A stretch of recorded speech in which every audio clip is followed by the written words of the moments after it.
আলহামদুলিল্লাহি রাব্বিল আলামিন ওয়াসসালাতু ওয়াসসালামু আলা সাইয়্যিদিল মুরসালিন আম্মা বা'দ ফাআউযু বিল্লাহি মিনাশ শাইতানির রাজিম বিসমিল্লাহির রহমানির রহিম আসসালাতু ওয়াসসালামু আলাইকা ইয়া রাসূলুল্লাহ ওয়া আলা আলিকা ওয়া আসহাবিকা ইয়া হাবিবাল্লাহ আসসালাতু ওয়াসসালামু আলাইকা ইয়া নবিয়াল্লাহ ওয়ালা আলিকা ওয়া আসহাবিকা ইয়া নূরাল্লাহ।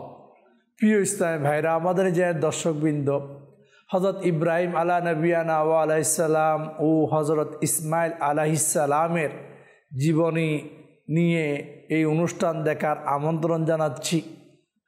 আল্লাহর প্রিয় মাহবুব আখেরি নবী, নূরানী নবী, নবী মুহাম্মদ রাসূলুল্লাহ সাল্লাল্লাহু তাআলা আলাইহি ওয়াসাল্লাম ইরশাদ করেন এভাবে, যে ব্যক্তি প্রতিদিন 50 বার আমার নবী সাল্লাল্লাহু তাআলা আলাইহি ওয়াসাল্লামের উপর দরুদ শরীফ পড়ে, কাল কিয়ামতের দিন এই দরুদ পাঠকারীর সাথে আখেরি নবী সাল্লাল্লাহু তাআলা আলাইহি ওয়াসাল্লাম মুসাফা করবেন।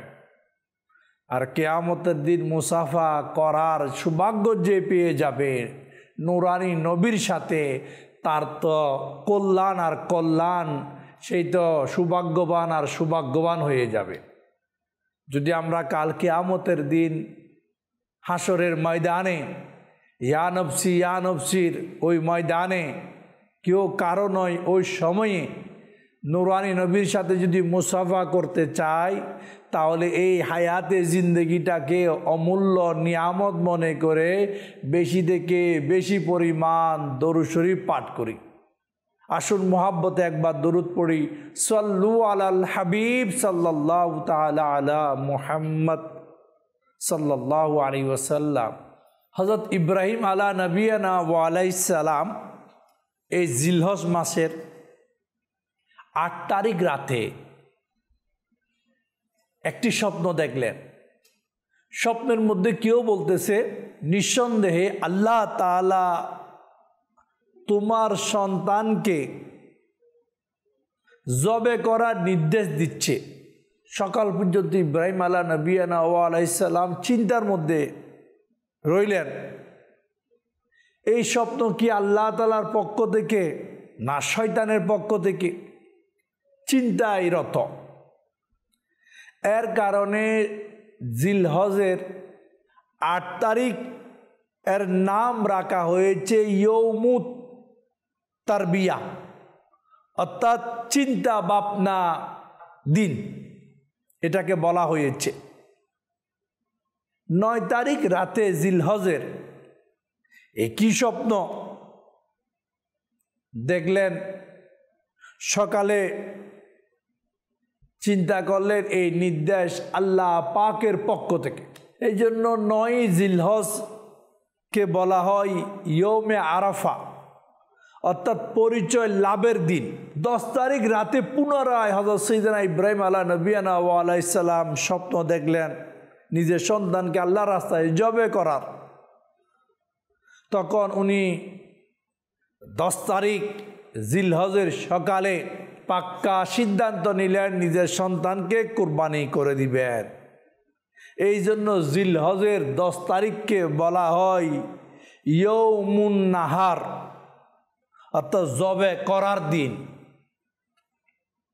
প্রিয় ইসলামী ভাইরা,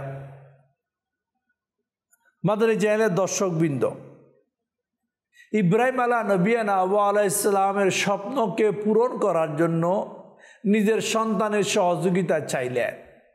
ছোট বাচ্চা 7 থেকে 13 বছরের বয়সের মধ্যে ইব্রাহিম আলা নবিয়ানা ওয়া আলাইহিস সালামের সাথে এই ঘটনা। ছেলেকে বলতেছে, বাবা আল্লাহ পাকের নির্দেশ তোমাকে জবে করার। ছেলে বলে, লব্বাইক। যখন জবে করার জন্য সন্তানকে মিনায় নিয়ে যাচ্ছে, তখন শয়তান এসে হাজির। শয়তান ইব্রাহিম আলা নবিয়ানা ওয়া আলাইহিস সালামকে বলল, কোথায় যাচ্ছেন? ইব্রাহিম আলাইহিস সালাম বলল, কাজে যাচ্ছি। শয়তান বলল, এটা কোনো কি কাজ? একটা স্বপ্ন দেখছো নিজের সন্তানকে জবে করে দেবা, এটা কি? অত শয়তান শয়তানের মতো বলে। ইব্রাহিম আলা নবিয়ানা আলাইহিস সালাম শয়তানের এই চাল চক্কর বুঝে নিয়েছে। উনি বলে, কোনো বাপ কি তার নিজের সন্তান কি জবে করতে পারে?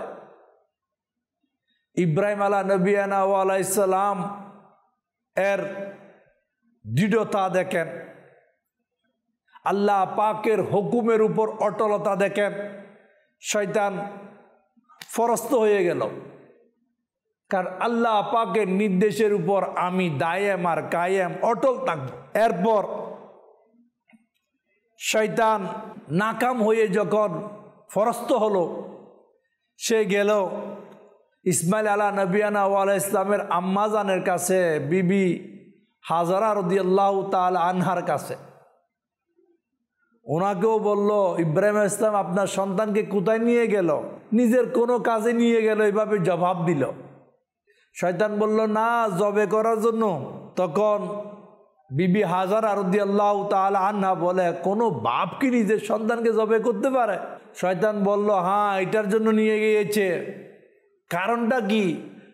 তখন শয়তান বলল, এটা নাকি আল্লাহ তাআলার নির্দেশ। নিজের কলিজার টুকরার কথা ভুলে গেল, বলল আল্লাহ তাআলার নির্দেশ যখন, তাহলে লব্বাইক। আল্লাহর পক্ষ থেকে যখন হুকুম, তখন আল্লাহর হুকুম আনুগত্য করাটা হচ্ছে উত্তম। শয়তান ফরস্ত ফরাজয়।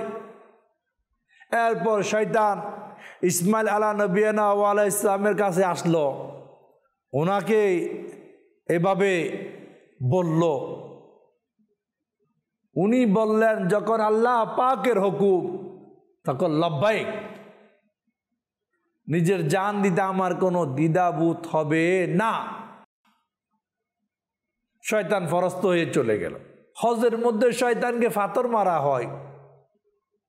কেন মারা হয়? যে জামরার যে ফিলারগুলো আছে, এখানে ফাতর মারা হচ্ছে। প্রথম ফাতর ইব্রাহিম আলা নবিয়ানা আলাইহিস সালাম 7টি ফাতর শয়তানকে মারলেন। শয়তান ব্যর্থ হলো, রাস্তা থেকে সরে গেল। দ্বিতীয় জামরাতে যখন আসলো, ফেরেশতারা হুকুম দিল শয়তানকে আবার ফাতর মারেন। আবার ইব্রাহিম আলা নবিয়ানা আলাইহিস সালাম পুনরায় শয়তানকে পাথর মারলেন। আবার জামরার নিকট যখন শয়তান পৌঁছলো, ইব্রাহিম আলা নবিয়ানা আলাইহিস সালাম আবার এভাবে তিনবার করে ফাতর মারলেন। শয়তান ফরস্ত হয়ে চলে গেল। আর এই ফাতর মারাটা কিয়ামত অবধি মুমিন যারা হজে যায়, মুসলমান, তাদের জন্য এটা আমলের মধ্যে সংযুক্ত করে দেওয়া হলো। আপনি দেখবেন হজের মধ্যে শয়তানকে ফাতর মারতেছে, আবার অনেকে গালি দিয়ে জুতো মারে। ওখানে জুতা না মেরে ফাতর মারে, নিজের নফসকে শয়তানের বিরুদ্ধে জিহাদ করে। গালি দেওয়া তো শয়তানের কাজ, উল্টা সিধা করা তো শয়তানের কাজ। উল্টা সিধা না করি, শরীয়তের দেওয়া বিধি বিধানের উপর আমল করি। এবার সন্তানকে জবে করা হবে। ইব্রাহিম আলা নবিয়ানা আলাইহিস সালাম ছুরি নিলেন, আল্লাহর নির্দেশে সন্তানকে কুরবানি করবেন। যেমন আল্লাহ পাক বলেন এইভাবে, কানজুল ঈমান থেকে অনুবাদ, হে আমার ছেলে, আমি স্বপ্নে দেখেছি আমি তোমাকে জবে করতেছি। এখন তুমি দেখো তোমার কি সিদ্ধান্ত। সন্তান কি জবাব দেয়, এটাও পাক কালামে আল্লাহ পাক এভাবে ইরশাদ করেন, ইয়া আবাতিফ আল মা তুমার। কানজুল ঈমান থেকে অনুবাদ এভাবে। সূরা সফাত 102 নং আয়াতের অনুবাদ এভাবে, হে আমার পিতা, আপনি সেটাই করুন যেটার আদেশ আপনাকে দেওয়া হয়। আল্লাহ তাআলা যদি চায় অতি শীঘ্রই আপনি আমাকে ধৈর্যশীল পাবেন। ये फैज़ाने नज़र था यहाँ के मकतब की करामत थी, सिखाए किसने इस्माइल को आदबे फरजंदी। কেমন আদব, কেমন তাজিব ফিতার। আপনি আপনার রবের হুকুম পালন করুন, ইনশাআল্লাহ আপনি আমাকে ধৈর্যশীলদের মধ্যে পাইবেন। নিজের জান কুরবান করে দিচ্ছে আল্লাহ পাকের হুকুম আহকাম যেন পিতা পালন করতে পারে। আর আজকে আমাদেরও অনেক সন্তান আছে, আমরাও কারো সন্তান, বাপের হুকুম কি মান্য করি? বাপ বলে নামাজ পড়ো, ছেলে পড়ে না। বাপ বলে ভালো কাজ করো, ছেলে করে না। বাপ বলে যে কোনো হালাল ইনকামে রুজি রোজগার করো, ছেলে করে না। বাপ বলে উল্টা পথে যেও না, ছেলে উল্টা বন্ধুদের আড্ডায় ব্যস্ত। ইসমাইল আলাহ নবিয়ানা ও আলাইসাল্লামও তো ছেলে ছিল, আজকেও আমাদেরও ছেলে আছে। বাপের কথা কয়জনে শুনে? আর ইসমাইল আলাহ নবিয়ানা ও আলাইসাল্লাম বাপের কথায় গর্দান দ্বিখণ্ডিত করতে রাজি। আরো বলে আল্লাহ যদি চায় আপনি আমাকে ধৈর্যশীলদের মধ্যে পাইবেন। প্রিয় ইসলামী ভাইরা, মাদানী চ্যানেলের দর্শকবৃন্দ, আজকে আমাদের ছেলে মেয়ে যারা আছে সবার কাছে অনুরোধ, মা বাপের আনুগত্য করি শরীয়তের বিধি বিধানের উপর। তাদের বিপরীত তারা যদি শরীয়তের বাইরে কিছু না বলে ওইটা পালন করি। আল্লাহ পাক বুঝার তৌফিক দান করো। ইসমাইল আলাহ নবিয়ানা ও আলাইহিসসালাম নিজের আব্বা ইব্রাহিম আলাহ নবিয়ানা ও আলাইহিসসালামকে বলল, আব্বা জবে করার পূর্বে আমাকে আপনি ভালোভাবে শক্তভাবে বেঁধে নিন, যেন আমি নড়াচড়া করতে না পারি। আমাদের সন্তান হলে আব্বু মারতেছে বলে ফালাবে, আর ইব্রাহিম আলাইহিস সালামের সন্তান ইসমাইল আলাইহিস সালাম বলতেছে আপনি আমাকে শক্ত করে বেঁধে নিন যেন আমি নড়াচড়া করতে না পারি, কেননা আমার ভয় হচ্ছে আমার সোয়াবের পরিমাণ যেন কমে না যায়, আমার রক্তের ছিটা যেন আপনার কাপড়ে না পড়ে। কাপড়কে বাঁচিয়ে রাখেন, গুটিয়ে রাখেন। আর আমার আম্মা যেন চিন্তিত না হয়, এই জন্য আপনি আমার কাপড়টা আমার আম্মাকে দিবেন।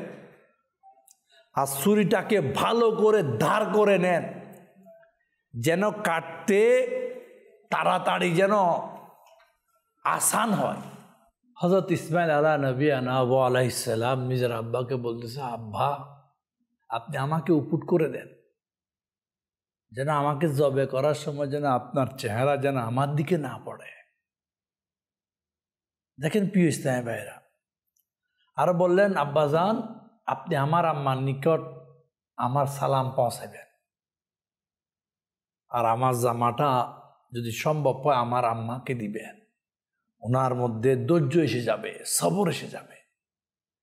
হযরত সাইয়েদনা ইব্রাহিম আলাহ নবিয়ানা আলাইহিস সালাম বলল, বাবা হে আমার ছেলে, আল্লাহ পাকের আদেশ পালন করার জন্য তুমি আমাকে অনেক সহযোগিতা সাহায্যকারী হয়ে গেলে। নিজের সন্তানেরও শুকরিয়া আদায় করতেছে, মানে আল্লাহ রাস্তায় যে আমি তোমাকে জবে করতেছি আর তুমি যে আমাকে যেই সহযোগিতা করতেছ এটা বড় একটা পাওয়া। এরপর ইব্রাহিম আলাহ নবিয়ানা আলাইহিস সালাম নিজের সন্তানকে বেঁধে ফেলল। হায়রে হায়রে, ছুরি দাঁড় করলেন। জগৎ দেখতেছে, দুনিয়া দেখতেছে, একজন বৃদ্ধ বাপ বৃদ্ধকালে প্রাপ্ত সন্তান ইসমাইল আলাইহিস সালামকে উপুট করে শুয়াইয়ে দিলেন। চেহারা থেকে দৃষ্টি সরিয়ে নিলেন, গলায় ছুরি চালিয়ে দিলেন। এই ছুরি সে কাজ করতেছে না। জগতের সিস্টেম হচ্ছে ছুরির কাজ হচ্ছে কেটে দেওয়া, কিন্তু ছুরি কাটতেছে না, গলা কাটতেছে না। ইব্রাহিম আলা নবিয়ানা ওয়া আলাইহিস সালাম এর নিকট ওহী আসলো, আল্লাহর পাক কালামের ঘোষণা আসলো, আমি তোমাকে আহ্বান করলাম, হে ইব্রাহিম, নিশ্চয় তুমি স্বপ্নকে সত্যে বাস্তবায়ন করে দেখালে। আমি এভাবে সৎকর্ম ন্যায় পরায়ণদেরকে পুরস্কার দিয়ে থাকি। নিশ্চয় এটা সুস্পষ্ট পরীক্ষা ছিল এবং আমি এক মহান কুরবানি তার বিনিময় দিয়ে তাকে মুক্ত করে দিয়েছি। প্রিয় ইসলামী ভাইরা, ইব্রাহিম আলা নবিয়ানা ওয়া আলাইহিস সালাম তো ইসমাইল আলা নবিয়ানা ওয়া আলাইহিস সালামকে জবে করে দিলেন, দৃষ্টিকে অন্যদিকে সরিয়ে। এমন সময় আল্লাহ পাক জিবরিল আমিন আলাইহিস সালামকে নির্দেশ দিলেন, এই জিবরিল, জান্নাতে যাও, একটা দুম্বা নিয়ে যাও। জিবরিল আমিন আলা নবিয়ানা ওয়া আলাইহিস সালাম দূর থেকে আওয়াজ, উচ্চ আওয়াজে বললেন, আল্লাহু আকবার, আল্লাহু আকবার। যখন ইব্রাহিম আলা নবিয়ানা ওয়া আলাইহিস সালাম এই আওয়াজ শুনলেন, তখন নিজের মাথাকে আসমানের দিকে উঠিয়ে দেখলেন রব তাআলার পরীক্ষা অতিবাহিত হয়ে গেল। নিজের স্থানে, অর্থাৎ নিজের ছেলে ইসমাইল আলাইহিস সালামের যে জবে করা হয়েছে ওই স্থানে জান্নাতি দুব্বা জবেকৃত হয়ে পড়ে আছে। আল্লাহ তাআলা ফেরেশতা জিবরিল আমিন আলাইহিস সালামকে জিজ্ঞাসা করো, কত দ্রুত ওই ইব্রাহিম আলা নবিয়ানা ওয়া আলাইহিস সালামের কাছে হাজির হলো। এদিকে ছুরি চালিয়ে দিয়েছে, আর কত দ্রুত জান্নাত থেকে দুব্বা নিয়ে সেটাকে জবে করা হয়েছে। আল্লাহ পাকের কুদরত। প্রিয় ইসলামী ভাইয়েরা, ইব্রাহিম আলা নবিয়ানা ওয়া আলাইহিস সালাম খুশি হয়ে যখন দেখলো জবে অবস্থা রয়েছে, দেখা যাচ্ছে, তখন ইব্রাহিম আলা নবিয়ানা ওয়া আলাইহিস সালাম আনন্দিত হয়ে খুশিতে বলল, লা ইলাহা ইল্লাল্লাহ ওয়াল্লাহু আকবার। এরপর ইসমাইল আলা নবিয়ানা ওয়া আলাইহিস সালাম এটা শুনে বললেন, আল্লাহু আকবার ওয়ালিল্লাহিল হামদ। অর্থাৎ তিন হযরতের কথায় একটা বাক্য হলো আল্লাহু আকবার, আল্লাহু আকবার, লা ইলাহা ইল্লাল্লাহ ওয়াল্লাহু আকবার, আল্লাহু আকবার ওয়ালিল্লাহিল হামদ, যেটা আমরা ঈদের নামাজে পড়ার জন্য যখন ঘর থেকে বের হয় পড়ে পড়ে যায়, তাকবীর দিয়ে দিয়ে যায়, আবার তাকবীর দিয়ে আসি, খুতবার মধ্যেও তাকবীর পড়া হয়, নামাজ সালাম পিরানোর পরও তাকবীর পড়া হয়। কত সুন্দর মধুর কালামা। আল্লাহ পাক এর তিনজন পছন্দিদা, দুইজন নবী, একজন ফেরেশতাদের সরদার জিবরিল আলা নবিয়ানা ওয়া আলাইহিস সালাম, তিনজনের বাক্যকে কত সুন্দর একটা রূপ দেওয়া হয়েছে। প্রিয় ইসলামী ভাইরা, মাদানী চ্যানেলের দর্শকবৃন্দ, এই সুন্নাত কিয়ামত অবধি যখন ঈদ আসে আমরা এই তাকবীরগুলা পড়তে থাকি কুরবানির সময়। আর এই তাকবীর জিবরিল আমিন প্রথমে বলল অর্ধেক, এরপর ইব্রাহিম আলাইহিস সালাম অর্ধেক, এরপর ইসমাইল আলা নবিয়ানা ওয়া আলাইহিস সালাম অর্ধেক। আল্লাহ পাকের দয়া দেখেন, ইব্রাহিম আলা নবিয়ানা ওয়া আলাইহিস সালাম ছেলের মায়া করে নাই, আল্লাহর রাস্তায় কুরবান করে দিয়েছে। আজকে আমরা অনেকে টাকা আছে, অর্থ আছে, দৌলত আছে, তারপরও আল্লাহর রাস্তায় কুরবানি হয়তো মন মানসিকতা নাই, সব আছে। আর ইব্রাহিম আলা নবিয়ানা ওয়া আলাইহিস সালাম দেখেন নিজের বৃদ্ধকালের প্রাপ্ত সন্তানকে জবে করে দিচ্ছে আল্লাহর সন্তুষ্টির জন্য। আমার আপনার সব কিছুর মালিক আল্লাহ, ইজ্জত সম্মান দৌলত সব কিছুর মালিক আল্লাহ। তো যাদের অর্থ দিয়েছে তারা গরিব দুঃখীদের সেবার নিয়তে বড় বড় হালাল জানোয়ার ক্রয় করি আল্লাহর রাস্তায় কুরবানি দিই, মানুষকে বন্টন করি। এর মধ্যে মাওলার সন্তুষ্টিও হবে, গরিব দুঃখী মানুষের উপকারও হবে। আর যাদের আল্লাহ তৌফিক দিয়েছে, আমি বলবো আপনি গরিব দুঃখীদেরকে একটা ছাগল দিয়ে দেন, গরু দিয়ে দেন, তারা নিজ হাতে কোরবানি করবে, দেখবেন অনেক খুশি একটা পরিবেশ তখন দেখা যাবে। গরিব দুঃখী ছেলেরা একটা গরু যদি ছাগল পায় কোরবানির জন্য, তাদের খুশির কী ধরনের একটা উৎসব হবে সেটা হয়তো আপনি বুঝাতে পারবো না, আমি আপনাকে বুঝাতে পারবো না। তো যাদেরকে আল্লাহ তৌফিক দিয়েছে, অনেকে আছে নিজে 100টা জবে করে, 20টা জবে করে, 10টা জবে করে, 3 দিনও জবে করে। আমি তাদেরকে বলি নিজে একটা করি, বাকি আশেপাশে যারা গরিব আছে তাদেরকে দিয়ে দিই, আপনি জবে করেন, ও জবে করুক, ওই খেয়ে নিক বা বন্টন করুক, ওর ইচ্ছা। খুশি, মানুষের দিল খুশি করি। ওয়াইলুল্লি কুল্লি হুমাজাতিল লুমাজা, এর অনুবাদ কি?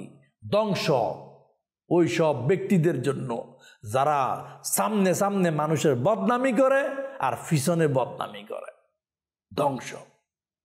আর যারা মানুষের দিল খুশি করে তারা মাওলাকে খুশি করে। এই জন্য মানুষের দিল যদি খুশি করার এবিলিটি থাকে, কুরবানির মাধ্যমে করি।